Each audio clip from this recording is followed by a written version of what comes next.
Hi, it's Kim. So I'm here in my office today, and I wanted to expand upon de-stressing and go a little farther into that. So I talked about how setting up some things to maintain, to keep stress out of your life, like just some healthy methods to calm yourself down, and how that's important.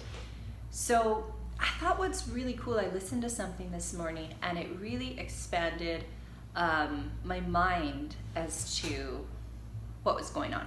So for me, when you're dealing with any kind of chronic illness, for me it's MS, but I know a lot of people that have different autoimmune disorders or are just managing stress in their life. I just know a lot of ladies that are and men that are just pushed to the point. And so part of my message is I want to spread the awareness on how we can deal with this, how we can support ourselves, either while we're healing or maybe prevent us going to that tipping point.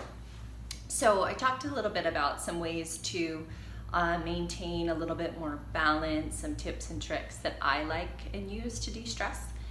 But I heard something this morning. It was Esther Hicks, if you know the teachings of Abraham and the vortex. And she was talking about swimming upstream or going downstream, like letting the river take you.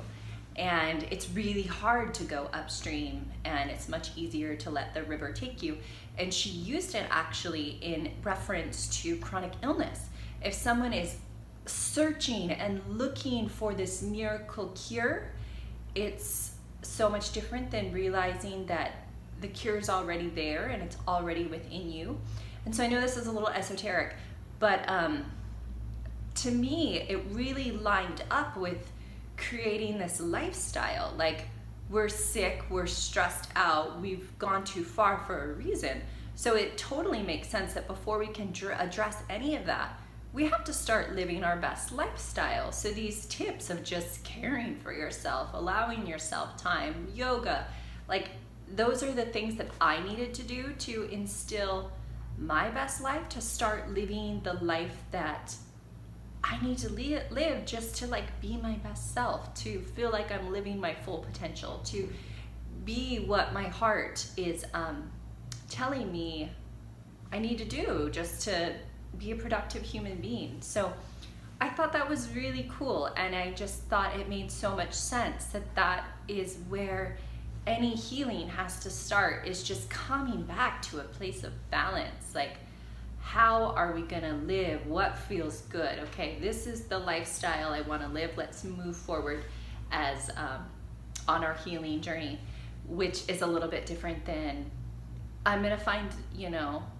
a cure, which it's just, there's a little bit more effort going into that instead of just living your best life from here. This starts here and moving forward, as opposed to something being so far outside of you, outside of your reach. So I thought that was really cool. And I wanted to circle it back around to something that I was talking to my mom about. My mom has lupus, and I know some different people. I know a lot of women that have autoimmune. And so one of the common threads that I see is that these are people pleasers. These are people that they say yes to everyone and are constantly saying no to themselves. They will do all kinds of things and they're just never really, they don't stand up for themselves. They don't stand up for what their needs are and their heart. And there's nothing wrong with that, but we were having kind of an in-depth conversation, and I understand that it's a little esoteric, but I was seeing the synchronicity between we haven't given to ourselves and taken care of ourselves and listened to our bodies, that our bodies are almost like rebelling against us at this point. And so again, this goes back to the theme of like, what do I need to do to be stress-free? What do I need to do to manage my stress? I'm sorry, that's a better way of saying it, because there are going to be stressful things. There's always like last minute emergencies that come up, but what kind of things can we instill in our life to create this balance that we can cope with them? So I just thought that was they all just like came together and like made so much sense. And I wanted to share it because that's where it starts. That's where it started with me, is figuring out, okay, what do I need to do for myself? For me personally, I came home and I turned my house into a spa. I was meditating while I was in the hospital. I didn't even put the TV on once. I just listened to different videos on YouTube. I guess that it's still kind of TV, but I listened to inspirational talks. I listened to some things about MS so that I could make sure that I was eating correct, like the best of my ability while I was in the hospital. So even there, I started that. But when I got home, I turned my house into a spa, and I was doing Epsom salt baths. I had essential oils. I borrowed an infrared sauna from a friend. I was doing meditations 2 times a day, just guided meditations. I was doing very basic yoga, like more like pranayamic, like breath, because I wasn't physically able to do much more than that. But so I just started doing all the things that felt really good to me, and that I was taking care of myself and nurturing myself. And then I went more into detoxing, but I just thought that was a really cool way of putting it all into perspective on why finding these things to help manage the stress in our lives and coming more into balance, why it starts there, and why it's so important is that to be healthy and to live your best self, you have to start it now. And even if that you have limited mobility, even if you're in pain, the little things that you do have control of, do for yourself.